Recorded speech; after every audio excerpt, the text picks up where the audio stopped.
Denmark is a peninsula with islands scattered along its east coast. Danes, therefore, long ago became experts at operating ferries and building bridges. So it was no surprise in the late 1980s when the government announced the Great Belt Project. It comprised two bridges, one of which would be the world's longest suspension bridge to connect two of the bigger islands, including the one with Copenhagen on it. There would also be an underwater tunnel for trains, the second longest in Europe, which would be built by a Danish-led contractor. That was interesting because Danes had little experience boring tunnels. I watched the announcement on the news with my father, who worked in bridge and tunnel construction. "Bad idea," he grumbled. "If I were digging a hole that big, I would hire someone who had done it before." Things went wrong from the start. First, there was a year-long delay in delivering 4 giant tunnel boring machines. Then, as soon as the machines were in the ground, they proved to be flawed and needed redesign, delaying work another 5 months. Finally, the big machines started slowly chewing their way under the ocean floor. Up above, the bridge builders brought in a massive ocean-going dredger to prepare their work site. To do its work, the dredger stabilized itself by lowering giant support legs into the seafloor. When the work was done, the legs were lifted, leaving deep holes. By accident, one of the holes happened to be on the projected path of the tunnel. Neither the bridge builders nor the tunnelers saw the danger. One day, after a few weeks of boring, one of the 4 machines was stopped for maintenance.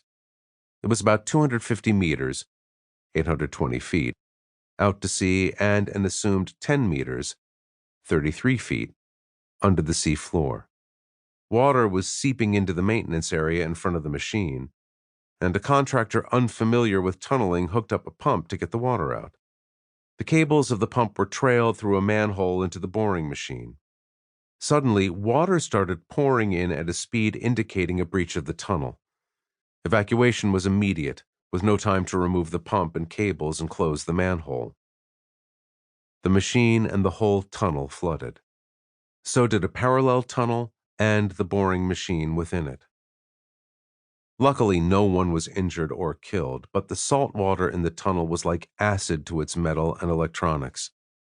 Engineers in the project told me at the time that it would be cheaper to abandon the tunnel and start again, rather than pull out the borers, drain the tunnel, and repair it. But politicians overrode them because an abandoned tunnel would be too embarrassing. Inevitably, the whole project came in very late and way over budget. This story isn't all that unusual. There are lots more like it in the annals of big projects. But it was that project that nudged me to start a big project of my own, a database of big projects. It continues to grow. In fact, it is now the world's largest of its kind. And it has a great deal to teach us about what works, what doesn't, and how to do better. Honest numbers. After the accident, the recovery, and the eventual completion of the Great Belt Bridges and Tunnel, everyone agreed that the project had gone badly over budget. But by how much? Management said 29% for the whole project.